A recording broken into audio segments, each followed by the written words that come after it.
Hello everyone, welcome to the channel, and today we're going to be breaking down creating a class in Modern Warfare. But before we do that, I'm going to talk a little bit about some news. So the beta, it comes out September 12th, and what you need to do to get access to the beta is pre-order Net Edition of COD. And just to talk about the Dark Edition a little bit, it is going to come with real night vision goggles, but it is going to be $199 for that.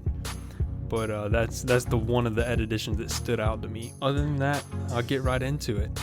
So something they've done is they've done away with their pick 10, where you pick out 10 slots and no more.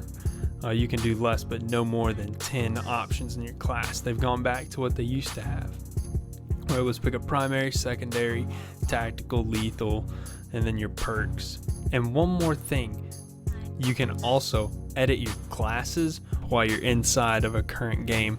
Let's say you level up and you unlock a sight, and you want to use that sight right now. All you have to do is hit start, go to your Gunsmith, and you can change that sight. You don't even have to go to the main menu to edit your classes now, so that's great. But now we're on to the Gunsmith. This is where we'll find all of our attachments in Modern Warfare, and attachments go a lot more in depth in this game.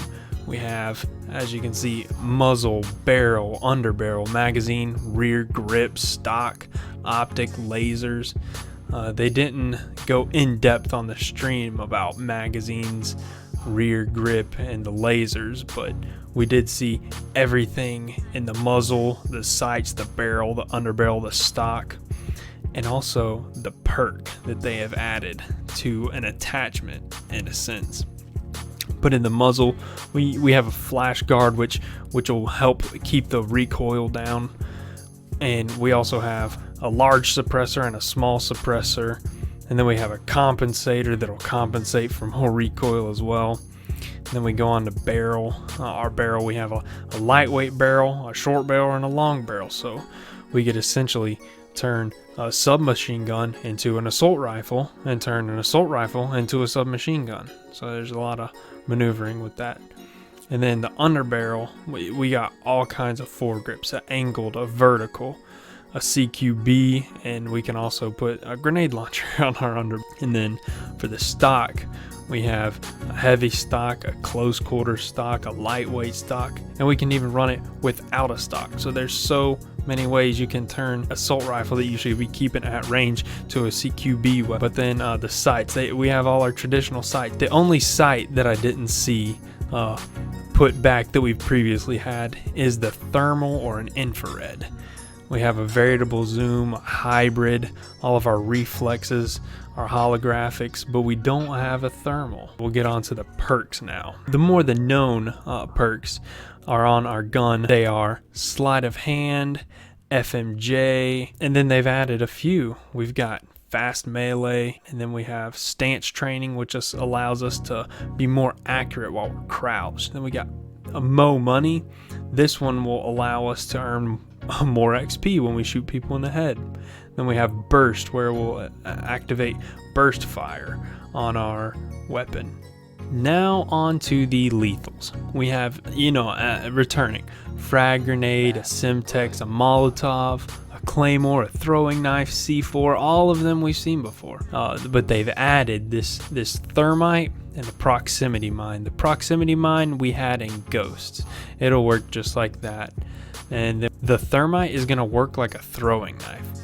We'll throw it at a wall or a person and it'll stick to it, but then it will burst into a flame, and over time it will damage the enemy and kill them. But now onto lethals. We have returning flashbang, smoke grenade, stun, stim, decoy, gas. The other two are new, innovated. The snapshot grenade. How it's gonna work is you'll throw it wherever, around the corner preferably, where you've got walls separating you and the enemy. And then after a few seconds it will pop up into the air, and then it'll shoot out a radar, and then you will be able to see the enemy like a thermal through the wall. And then your heartbeat sensor is just your normal heartbeat sensor. You pull it out, get a ping, figure out who's there. And we have the decoy making a return all the way from Black Ops 1, as well as the gas. It used to be Nova Gas in Black Ops 1, but both of those have made a return. Also, the stim has made a comeback. And now I have some gameplay of Myth getting into a gun battle, taking some damage, peeking back, activating that stim, still having one left if you look in the bottom right hand corner. So stim is going to be very useful. But now we are on to perks. Alright, we have our 3 categories of perks once again, and we'll go through them really quickly. Double time is our first perk. It makes our super sprint 3 times as fast. And what super sprint is the second mode of sprinting. It's where we'll put up our gun and run faster. Activate that by pressing the left thumbstick down twice. EOD. This perk reduces damage from explosives, but not the explosive from Killstreaks. And it allows you to hack C4s, mines, and claymores as well. And the rest of the perks are ones we've really had before. Scavenger, we all know what that is. Tracker. Enemies will leave behind trails and death markers. Also, this perk will increase the crouch movement by 30%. Tune-up. Increase the charge rate of field upgrades by 50%. Now, onto the second category. This is most of the common perks we've all seen before. Ghost, Hardline, and Overkill. We all know what that does. Kill Chain is a new perk that was a game mechanic back in MW2. Your kill streaks will earn kill streaks with this perk, rather than by having a pure gun streak. And now onto the third perk, Amped. It allows us to switch our weapons faster, we all know that one. Cold-blooded, we all know, undetectable by AI. And High Alert. We get a vision pulse when the enemy sees us, but they're not in our view. We get a little pulse on the side of our screen. Shrapnel. We get an extra lethal, and it delays the health regen of the enemy that we hit with our grenade. And Spotter. It is pretty much like Engineer from Black Ops 4, but you can also mark the equipment when you're ADS'd as well. That's a good ad. And now we're on to Killstreaks. A lot we have saw before, but just named different. So, I'll start here.